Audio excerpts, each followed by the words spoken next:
Sveiki sugrįžę į dar vieną video, taigi šiandien toliau apžvelginėsime rinką, apžvelgsime kas įvyko, kas dar vyksta. Rinkose situacija nėra gera, matome, kad ir dabar viskas labai raudonuoja, realiai beveik kiekvieną savaitę vis vyksta tas pats. Taigi šiandien apžvelgsime, ką mes matome, ko galima tikėtis ir taip toliau. Taigi jeigu norite šių analizių dažniau, spausti like, subscribe, komentuokite ir pasitengsiu jas daryti kuo dažniau. Taigi kas pasikeitė nuo praeito video, tai praradome realiai labai svarbų suporto lygį, kuris matome, kad laikė gana ilgai. Čia turbūt yra geri keli mėnesiai, kur laikė šitas suporto lygis, jis yra ties 90 000 ir dabar turėjome tokį fake outą į apačią. Labai greitai Bitcoinas sugrįžo, jis jau crashino ir Trumpas realiai sumanipuliavo visą rinką ir matome, kad jis šiek tiek pakilo atgal, o dabar jau vėl grįžtame į praeitas vėžes prieš tą visą manipulaciją ir matome, kad vėl judame po truputį atgal. Tai apie manipulaciją dar pakalbėsime, bet iš esmės mes matome, kad vien tik atsižvelgus į altcoinų rinką, mes matome, ant kiek yra prasta situacija kriptovaliutų rinkoje. Nėra gera ir akcijų rinkose, bet ypatingai prasta kriptovaliutų rinkoje. Mes matome, kad irgi po truputį keliaujam į apačią. Dabartinė trumpalaikė kryptis yra į apačią, tai reiškia mes pralaužėme šį suporto lygį, dabar jis jau yra resistance lygis ir matome, kad vėl po truputį užtikrintai keliaujam žemiau. Ir labai netikėtai Bitcoinas buvo gana stiprus, nors altcoinai pastoviai kraujuoja. Mes matėme, kad Bitcoinas buvo gana stiprus ir man net nekeista iš tikrųjų, kad Bitcoinas irgi jau pradėjo kristi į apačią, buvo nukritęs iki 80 000 ir tada Trumpas paskelbė apie tą strateginį rezervą, apie kurį dar tiksliai niekas nėra aišku ir mes pakilome atgal, bet matome, kad po truputį judam į apačią ir tikrai matosi, kokia prasta situacija yra pasižiūrėjus į Ethereumą. Irgi matome, kad mes jau seniai praradome štai šį irgi svarbų suporto lygį. Pirmas dalykas, tai centrinis bankas vis dar yra labai griežtas, jeigu bandyt pažodžiui lietuviškai išverst, tai reiškia vis dar yra aukštos palūkanos, tai reiškia yra ribojamas kapitalas. Taip, štai čia yra pinigų pasiūla, štai čia yra palūkanos ir mes matome, kad palūkanos vis dar yra tikrai labai aukštos. Tai stabdo kapitalą, stabdo augimą realiai Amerikos ir tai labai tiesiog smaugia ekonomiką ir smaugia kriptovaliutų rinką. Tai yra aukštos palūkanos. Mes taip pat matome, kad likvidumo mažinimą, tai reiškia centrinis bankas aktyviai mažina pinigus, likvidumą iš cirkuliacijos. Tai šie dalykai nepasikeitė jau labai seniai. Realiai matome, kad čia jau esame gerus kelis mėnesius ir šie dalykai visiškai nesikeičia ir todėl vis prastėja situacija, mes vis turime mažiau likvidumo ir taip toliau. Tai pasižiūrėjus į akcijas irgi, jeigu prisimenate, kas būdavo prieš tai, nors jos atrodo gana neblogai laikosi, manau, kad tai irgi yra manipulacija, nes prieš tai, jeigu jūs prisimintumėte, kas buvo prieš tai, mes matydome beveik kiekvieną savaitę, kai dariau videos, dariau apžvalgas, mes matydome kiekvieną savaitę beveik vis naujas aukštumas, taip toliau ir dabar mes kaip užstrigome konsolidacijoje, taip užstrigome. Aš manau, kad realiai akcijų rinka irgi turėtų kristi taip pat kaip ir kriptovaliutų rinka, bet tiesiog ji irgi greičiausiai yra palaikoma šiek tiek manipulacijų ir todėl esame štai tokioje konsolidacijoje. Bet vėlgi, tai parodo mums, kad augimas yra sustojęs Amerikos ekonomikoje ir realiai, kol nepasikeis situacija su ekonomikos centrinio banko politika, tol niekas čia ir nepasikeis. Matome, kad ir Nasdaq atrodo yra gana aukštai, bet iš tikrųjų tai yra kažkoks kaip resistance lygis, kurio dabar niekaip nepralaužime. Tai reiškia, tai nėra bloga situacija vien su kriptovaliutų rinka, nėra gera situacija ir kitose rinkose, ką matome irgi jau gana seniai. Irgi tada kitas dalykas, dabar neigiamas dalykas, pradėjo šiek tiek kilti USDT dominance, tai reiškia stablecoin dominance, tai reiškia, kad tiesiog žmonės bijo ir žmonės daugiau dabar laiko stablecoinuose visus savo pinigus, o ne investavę į rinką. Ir mes matome, kad turime šiokį tokį uptrendą. Kas yra įdomu, kad šis uptrendas kol kas yra gana panašus į tai, ką mes turėjome prieš tai. Pasižiūrėkite, mes turėjome štai tokią kapituliaciją, tai reiškia buvo labai pakilęs dominas, tai reiškia iš esmės visi jau labai daug žmonių buvo išsitraukę pinigus iš rinkos ir įdėję stablecoinus ir dabar matome, kad irgi turėjome štai tokią kapituliaciją, irgi labai panaši žvakė ir mes dabar judame vėl aukščiau. Tai galbūt kas dabar bus, kad irgi dar ateinantį mėnesį ar ateinančius kelis mėnesius galbūt dar turėsim kažkokį mini spaiką ir tada tikiuosi pralaušime vėl šį trendliną į apačią. Bent jau tai buvo prieš tai. Kol kas irgi kaip bus, dar tiksliai pasakyti sunku, bet šiek tiek apie labiau teigiamus dalykus, kas vyksta dabar. Aišku, dar Bitcoin dominance irgi smarkiai kyla į viršų. Būtų gerai, kad jis nepralaužtų štai šio lygio ir nedarytų naujų aukštumų, nes tada mes tikrai būtume bėdoje. Tai tikimės irgi konsolidacijos ir lūžimo į apačią, bet kol kas matome, kad nepanašu, kad taip vyksta. Tai čia yra iš tokių neigiamų dalykų, mes kol kas nematome kažkokių gerų atsigavimo ženklų ties čia, bet kas yra įdomu, kad dabar yra doleris irgi taip pat yra gana stiprus, bet jis jau yra pradėjus judėti į apačią. Čia jau yra tokia kaip ir atsigavimo zona rinkoms ir panašiai, nes reiškia, ką reiškia doleris silpnėja. Tai reiškia, yra tiesiog labai didelis spaudimas rinkom eiti į viršų, kai doleris eina į apačią. Ir šiuo metu mes matome, kad doleris šiek tiek užstrigo ties šiuo lygiu. Mes matome, kad anksčiau, 2024-2023 metais, mes matėme, kad doleris buvo štai šiame range, o dabar doleris yra užstrigęs gana aukštai. Čia jau yra, aš pasižymėjęs šitą zoną, kaip matote, raudonai ir tai reiškia, kad tai nėra gera zona risk assetam, tokiam kaip kriptovaliutos, akcijos ir taip toliau, nes stiprus doleris nėra gerai.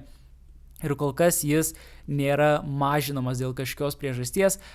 Dauguma analitikų mano, kad jis bus mažinamas ir silpnesnis doleris tiesiogiai koreliuoja su palūkanų mažinimu ir taip toliau. Tai iš esmės tiesiog, ką mes matome, tai doleris labai gerai atspindi dabartinę situaciją. Mes jau nesame kritiškai aukštose ribose, bet taip pat ir dar net nesame ribose, kur buvome 2004-2003 metais. Tai pridėkite stiprų dolerį prie visų palūkanų aukštų, tokios apsunkintos ekonomikos, prastų likvidumo, investuotojų nepasitikėjimo rinką ir gausite štai tokį dolerį ir tokią pačią situaciją ir tokią silpną altcoinų rinką, kaip mes dabar ir matome. Bet kol kas labai tikėtina, kad dolerio kelionė į apačią atrodys maždaug štai taip, kad jis vis tiek keliaus į apačią, maždaug bent jau iki šio suporto lygio, bet neaišku, kada tai bus ir kol kas dar to nėra. Kitas dalykas irgi, kas yra įdomus, tai šiek tiek yieldai, tai irgi čia iš esmės, kai krenta į apačią, irgi yra smarki koreliacija su kriptovaliutų rinka, irgi kai juda yieldai į apačią, tai reiškia, kad žmonės labiau kad irgi šiek tiek ekonomika galbūt panikuoja ir mano, kad ateina šiek tiek tokie kaip ir plyšiai ekonomikoje ir tai įskaičiuoja, kad bus palūkanų mažinimai ir taip toliau. Tai einant prie kitų naujienų ir kas šiek tiek įvyko, tai pirmas dalykas, tai kas vyko per visą realiai praeitą mėnesį, tai labai intensyvus pump fund. Tai realiai turbūt stebėjote, daug kas matėte apie tuos meme coinsus, kur bet kas gali paleisti meme coiną ir žmonės gamblina, kaip ten visiškas yra kazino. Ir jeigu jūs nežinojate, tai 98% dalyvių pump fund nepraranda pinigus ir kur jūs matote tuos pavyzdžius, kur netgi kitos Lietuvos analitikų grupės kelia ir manipuliuoja, naudoja, kad tarkim ten kažkas investuoja 100 eurų ir išsiema ten 100 000, tai čia yra tiesiog insideriai, tai reiškia tie žmonės, kurie paleido kažkokią kriptovaliutą pasaulinio levelio ir ją išpopuliarino ir realiai nusipirko pačioje, pardavė aukštumoje, o 98% praranda pinigus. Ir matome, kad į tą visą volume, tai reiškia, kiek buvo prekybos juose, matome, ant kiek jis nukrito. Ir čia yra labai gerai rinkai, nes tiesiog žmonės jau neturėjo ką veikti ir jie išneša pinigus iš rinkos, iš solidžių projektų ir nuneša investuoja meme coinus ir juos praranda. Tai reiškia irgi dar vienas likvidumo iš rinkos dreinas, tiesiog išėmimas. Jau ir taip likvidumo beveik nėra pasitikėjimo iš investuotojų į rinką, nieks neinvestuoja, o dar tokie dalykai dar labiau mažina pasitikėjimą. Tai kol kas irgi jau sugrįžo į vasaros lygius, kada jau netaip yra aktualu, netaip įdomu. Tai irgi čia yra geras dalykas, aš manau, gal žmonės apsiprato, bet tai irgi simbolizuoja, kad dabar rinkoje nėra daug tokio kaip ir volume, susidomėjimo, prekybos ir taip toliau. Tai irgi pažiūrėkite į ETF'us, dar irgi nematytos išplaukos ir tai tiesiog parodo, kad ETF'ai realiai veikia tiesiogiai su kaina. Jei kaina kyla, tada jie perka, žmonės galvoja, kad jie nespėja į traukinį, o kai kaina krenta, visi panikuoja ir visi parduoda. Tai irgi matosi toks sentimentas.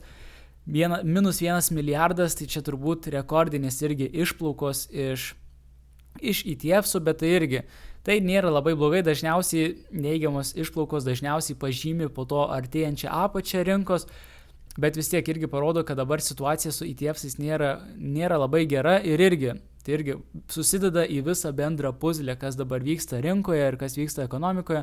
Matome, kad nelabai yra didelis pasitikėjimas kriptovaliutų rinka šiuo metu. Ir lygiai tas pats vyks ir su Ethereumu, išvien žmonės parduoda, netgi BlackRock klientai pradėjo labai smarkiai pardavinėti, kas irgi daug pasako, nes anksčiau jie neparduodavo. Tai tokia situacija. Dabar kas dar yra įdomu, kas vyko, tai šiek tiek priminsiu trumpai dabar papasakosiu šiek tiek apie tokią įdomią manipulaciją ir kas vyksta. Tai jeigu prisimenate, tai Trumpo, čia svarbu paminėti, kad čia yra ne prezidento Trumpo, o labiau Trumpo sūnaus iniciatyva, kad jie irgi turi labai daug Ethereumo. Jie turėjo Ethereumo ten gal už 184 milijonus ir taip toliau. Iš esmės atsimenate, buvo daug naujienų, kad jie perka ir taip toliau. Tai pagalvokit, kiek dabar yra svarbių žmonių kapitalo kriptovaliutose. Tai yra Trumpo šeimos kapitalas investuotas į kriptovaliutas. Tai nėra didelė dalis, jie turi daug daugiau turto, čia yra maža turto dalis, bet vis tiek 387 milijonai turto yra gana nemažai. Tai irgi tada ETF-ai irgi tai yra amerikiečiai, kurie per jų patikimas institucijas investavo į kriptovaliutas. Ir kai rinka pradeda crashint, tada niekam nėra gerai, kai bitkoinas, pavyzdžiui, kai bitkoinas nukrenta, tarkim, iki 78 tūkstančių, o Ethereumas ten irgi iki 2000, ten 200, pagalvokit, kaip tai yra blogai, kiek iš tikrųjų ir žmonių, amerikiečių, ir svarbių žmonių praranda pinigus ir taip toliau. Tai aišku, kad ir vyriausybei nėra ir niekam nėra gerai dabar jau kriptovaliutų kritimas, ypač bitkoino ir Ethereumo. Ir kas buvo įdomu per visą šitą reikalą, kad aišku, Erikas Trumpas, tai Trumpo sūnus yra labai aktyvus ir aišku, kad jis turi didžiulį poveikį Trumpui, prezidentui, Donaldui Trumpui. Ir buvo įdomu, kad jisai papostino irgi čia prieš maždaug savaitę kažkur, kad buy the dips, ir lygiai praėjo savaitė ir mes apturėjome štai šį didžiulį crashą. Ir tada kas buvo įdomu, kad bitkoinas jau čia būtų jau crashino ir būtų dar toliau crashinę su visa rinka, būtų tikrai toks didžiulis šokas ir ETF sulaikytojams ir visiems, kas yra susiję dabar su politikoje, su kriptovaliutų rinka. Ir kas įdomu, kad buvo papostinta buy the dips ir tada dar čia buvo savaitė praėjus ir tada dar realiai po savaitės Trumpas šovė štai šią žinutę, kad bus paskelbtas kriptovaliutų rezervas ir iš esmės čia yra toks labai, čia yra tas visas kriptovaliutų rezervo reikalas ir čia toks labai skamba keistai iš tikrųjų. Čia nėra aišku tiksliai nei kas čia per rezervas, nei kiek ko bus nupirkta. Ir Trumpas net nežinau, ar jis tiksliai gali tiesiog tai padaryti rezervą, tai turi praeiti pro kongresą ir taip toliau, kad tai būtų solidus rezervas ir taip toliau. Toks jausmas lyg tai buvo kažkoks bandymas užpompuoti rinką artificially angliškai, tai reiškia lietuviškai kažkaip netikrai užpompuoti rinką, kad ji nenukristų taip giliai, kaip ji jau krito dėl tų priežasčių, kurias ką tik vardinau, nes kiek žmonių dabar yra būtų paliesti šio crasho ir viskas vyksta, kai jis yra prezidentas, tai ir jis žadėjo auksinį amžių kriptovaliutom ir taip toliau, o dabar matome štai tokius pasisakymus, kurie bando pakelti rinką, šiek tiek bando pakelti investuotojų tokį ūpą, vėl susidomėjimą rinką ir taip toliau. Ir kas dar įdomu su visu šiuo reikalu, tai čia, kad viskas atrodo gana taip netikrai, nes viskas buvo pakilę ir pasižiūrėkite, vis tiek rinka parodo mums tikrą vertę assetų, bitkoino, Ethereumo ir taip toliau. Ir nors vyko štai tokie pasisakymai, Amerikos prezidentas pasisakė, kad jis ten nori padaryti rezervą ir taip toliau.